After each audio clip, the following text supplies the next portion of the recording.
It's a problem many Laredoans never get to see up close, the prevalence of homelessness and drug abuse in our community.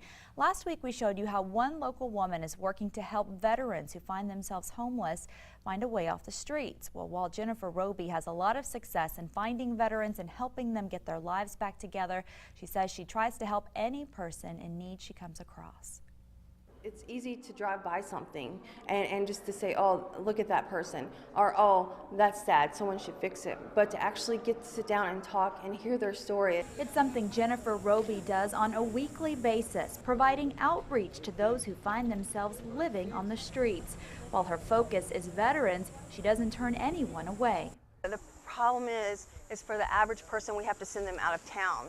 And then it gets into who's going to transport them out and who's going to take them. I registered for, what's it called, the one in Corpus? Charlie's Place. Charlie's Place on August 11th, but I didn't have transportation, so I couldn't go. We sat with Jennifer while she offered to help a young man with transportation to a detox facility in Corpus. A car accident that killed his friend left him injured and in constant pain. He says he never thought he'd end up living on the streets, addicted to drugs. I mean, waking up, it's an everyday thing, so I mean, it gets old. I started doing it because of my back, because I had never shot up. Yeah. But I started doing it because of my back, because I get real back pains. And that's how I started doing it. But what I noticed is that when I wake up sick, it hurts even worse. Everybody kind of seems to throw it on the police department, and it's hard. The police department, sometimes our hands are tied. It's a situation Sergeant Chris Baker and the other officers on the downtown patrol see on a daily basis. There's no food for them, there's no shelter for them. When they have drug addiction, it compounds the problem even more. They try to steal, they shoplift, they try to panhandle. We went along with Sergeant Baker and Jennifer to see some of the locations downtown where the homeless end up living. And there's needles and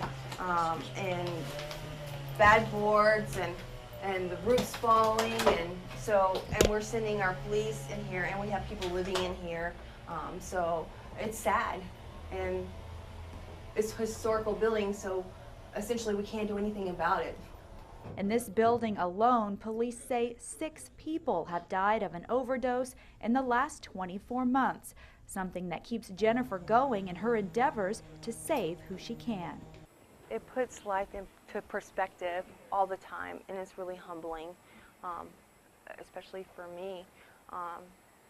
When I get stuck in the grind of work, to come in places like this and do outreach.